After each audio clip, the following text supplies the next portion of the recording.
Hello friends, welcome to our YouTube channel. इस video में हम पढ़ने वाले हैं विद्युत द्विध्रुव के कारण विभव।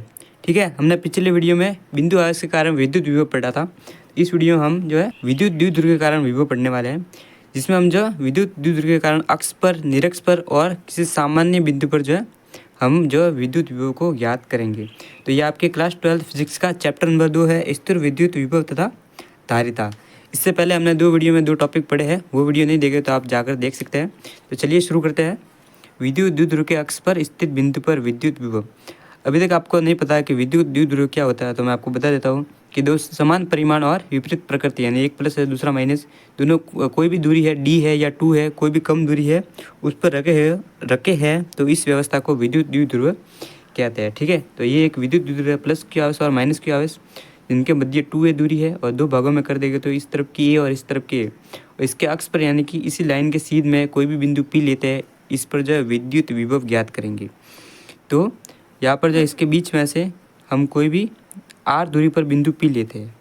अब इसकी दूरी है जो प्लस क्यू से इस बिंदु पर जो हम विद्युत विभव ज्ञात करेंगे, और माइनस क्यू से बिंदु P पर, यानी दोनों के लिए अलग अलग ज्ञात करेंगे विद्युत विभव, फिर इन दोनों को जोड़ देंगे तो विद्युत द्विध्रुव के कारण बिंदु P पर विद्युत विभव ज्ञात हो जाएगा। तो प्लस क्यू आवेश से जो P बिंदु की दूरी कितनी होगी, यहाँ से यहाँ तक की दूरी कितनी r, और यहाँ से यहाँ तक की दूरी है a, इन दोनों को जोड़ देंगे तो r प्लस a जो है प्लस क्यू से P बिंदु तक दूरी हो जाएगी। और जो है माइनस क्यू से दूरी कितनी होगी, यहाँ से यहाँ तक दूरी कितनी है, r है, तो इस a को r में से घटाएंगे तो माइनस क्यू से P की दूरी ज्ञात हो जाएगी। और विद्युत द्विध्रुव को अंग्रेजी में कहते हैं इलेक्ट्रिक डाइपोल। तो चलिए अब जो है विद्युत विभव की गणना करते हैं। अब सबसे पहले बिंदु P पर आवेश प्लस क्यू का कारण विभव।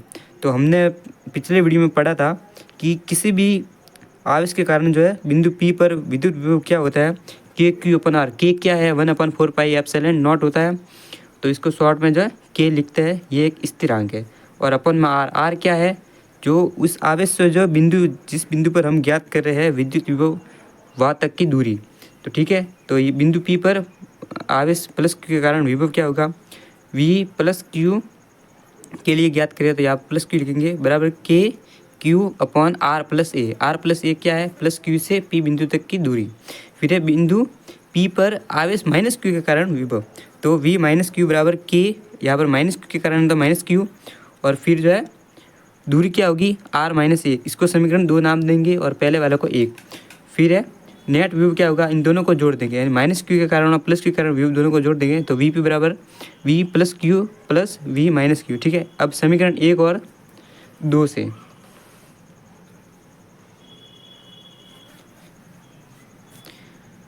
तो Vp बराबर क्या होगा, V प्लस क्यू के कारण विभव क्या था, k q upon r plus ए अपन में, फिर प्लस अब है ब्रैकेट में minus k q upon r minus ए, जो कि माइनस क्यू के कारण विभव है। दोनों को जोड़ देंगे तो प्लस माइनस का गुणा होगा तो यहाँ पर माइनस आ जाएगा।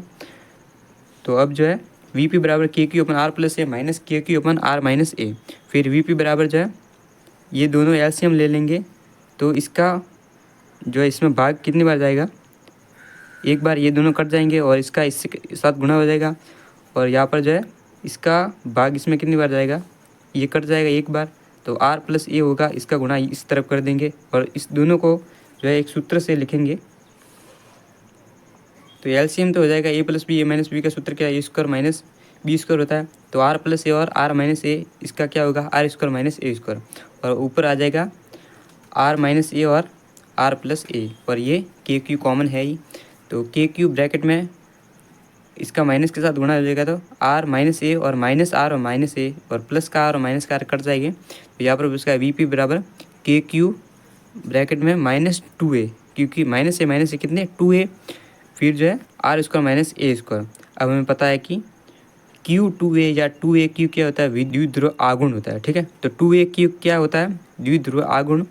और यहाँ पर जो है आर दूरी जो है बहुत ज़्यादा हो तो ए को नगण्य मान लेंगे, तो यहाँ पर नीचे तो बचेगा आर स्क्वायर और ऊपर बचेगा के और पी, तो ये माइनस में होगा क्योंकि यहाँ पर माइनस है। तो Vp क्या आया, यानी कि विद्युत द्विध्रुव के अक्ष पर स्थित बिंदु पर विद्युत विभव क्या होगा, Vp माइनस के पी अपॉन आर स्क्वायर होगा।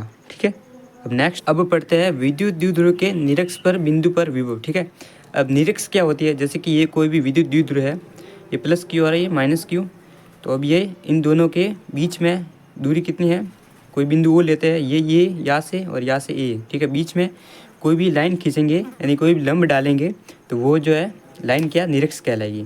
तो अब जो है इस निरक्ष पर कोई बिंदु पी लेंगे और प्लस क्यू से इस बिंदु पर विद्युत विभव की गणना करेंगे और माइनस क्यू से भी गणना करेंगे, ठीक है।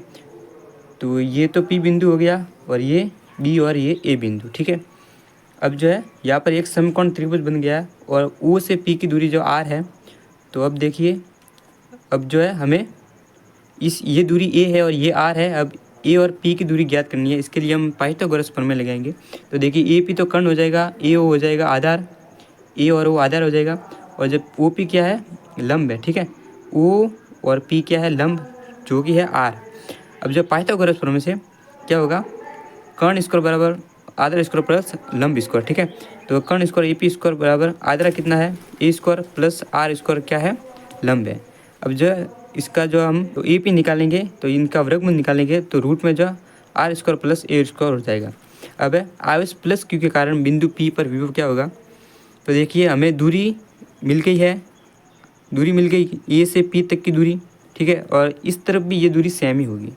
तो प्लस क्यू के कारण बिंदु पर विभव तो है वी प्लस क्यू बराबर के Q upon root r square plus a square, ठीक है।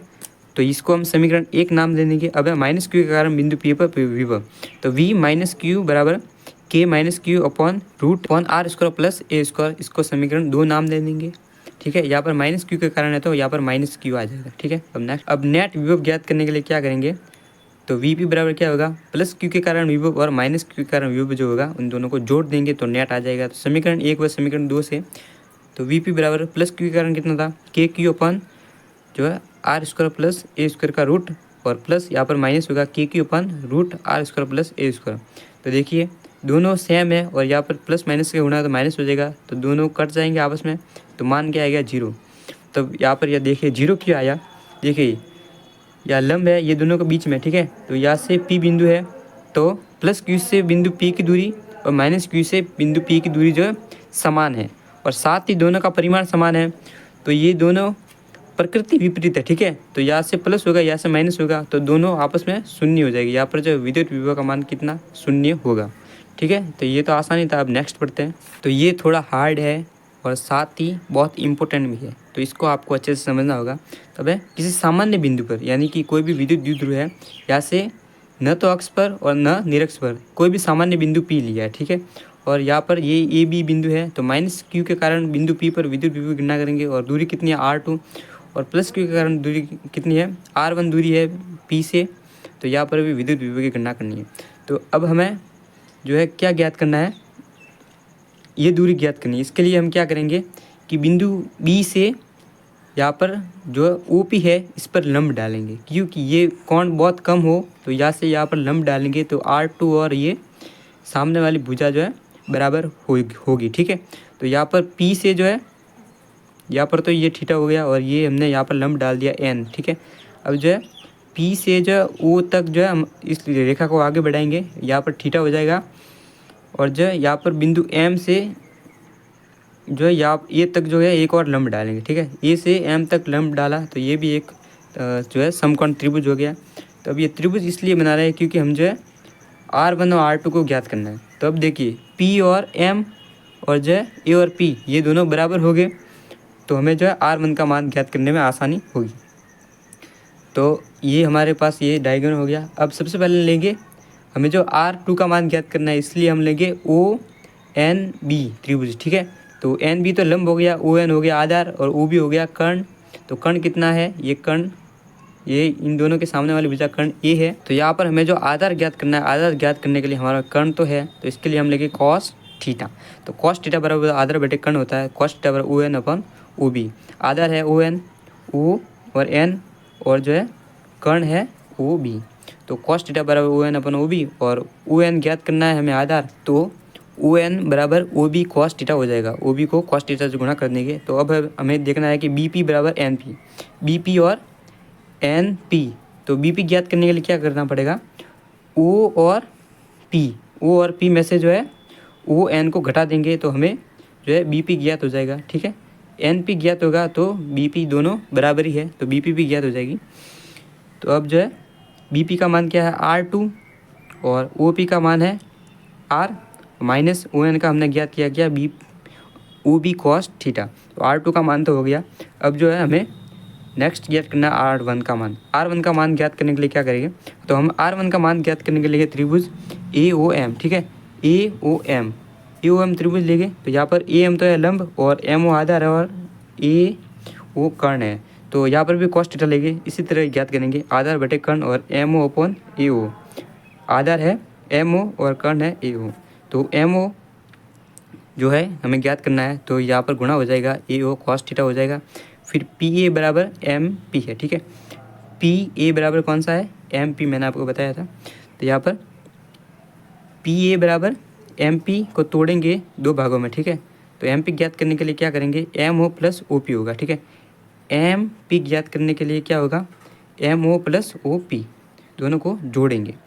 अब जो है PA बराबर MO का मान रख देंगे तो AO cos theta plus OP।